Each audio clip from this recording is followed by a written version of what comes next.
एक बार गांव के दो व्यक्तियों ने शहर जाकर पैसे कमाने का निर्णय लिया। शहर जाकर कुछ महीने इधर उधर छोटा मोटा काम कर दोनों ने कुछ पैसे जमा किए। फिर उन पैसों से अपना अपना व्यवसाय प्रारंभ किया। दोनों का व्यवसाय चल पड़ा। 2 साल में ही दोनों ने अच्छी खासी तरक्की कर ली। व्यवसाय को फलता फूलता देख पहले व्यक्ति ने सोचा कि अब तो मेरा काम चल पड़ा है, अब तो मैं तरक्की की सीढ़ियां चढ़ता चला जाऊंगा। लेकिन उसकी सोच के विपरीत व्यापारिक उतार चढ़ाव के कारण उसे उस साल अत्यधिक घाटा हुआ। अब तक आसमान में उड़ रहा वह व्यक्ति यथार्थ के धरातल पर आ गिरा। वह उन कारणों को तलाशने लगा जिनकी वजह से उसका व्यापार बाजार की मार नहीं सह पाया। सबसे पहले उसने उस दूसरे व्यक्ति के व्यवसाय की स्थिति का पता लगाया जिसने उसके साथ ही व्यापार आरंभ किया था। वह ये जानकर हैरान रह गया कि इस उतार चढ़ाव और मंदी के दौर में भी उसका व्यवसाय मुनाफे में है। उसने तुरंत उसके पास जाकर इसका कारण जानने का निर्णय लिया। अगले ही दिन वह दूसरे व्यक्ति के पास पहुंचा।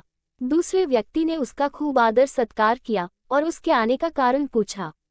तब पहला व्यक्ति बोला, दोस्त, इस वर्ष मेरा व्यवसाय बाजार की मार नहीं झेल पाया, बहुत घाटा झेलना पड़ा। तुम भी तो इसी व्यवसाय में हो, तो तुमने ऐसा क्या किया कि इस उतार चढ़ाव के दौर में भी तुमने मुनाफा कमाया?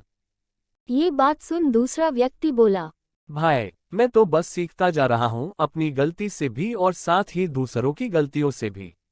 जो समस्या सामने आती है उसमें से भी सीख लेता हूँ, इसलिए जब दोबारा वैसी समस्या सामने आती है तो उसका सामना अच्छे से कर पाता हूँ और उसके कारण मुझे नुकसान नहीं उठाना पड़ता। बस ये सीखने की प्रवृत्ति ही है जो मुझे जीवन में आगे बढ़ाती जा रही है। दूसरे व्यक्ति की बात सुनकर पहले व्यक्ति को अपनी भूल का एहसास हुआ। सफलता के नशे में वो घमंड से भर उठा था और सीखना छोड़ दिया था। वो ही प्रण कर वापस लौटा कि कभी सीखना नहीं छोड़ेगा। उसके बाद उसने कभी पीछे मुड़कर नहीं देखा और तरक्की की सीढ़ियां चढ़ता चला गया।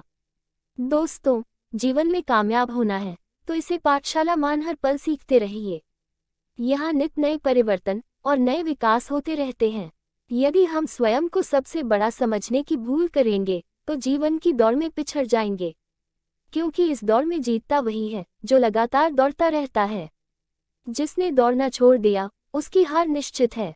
इसलिए सीखने की ललक खुद में बनाए रखें, फिर कोई बदलाव, कोई उतार चढ़ाव आपको आगे बढ़ने से नहीं रोक सकता।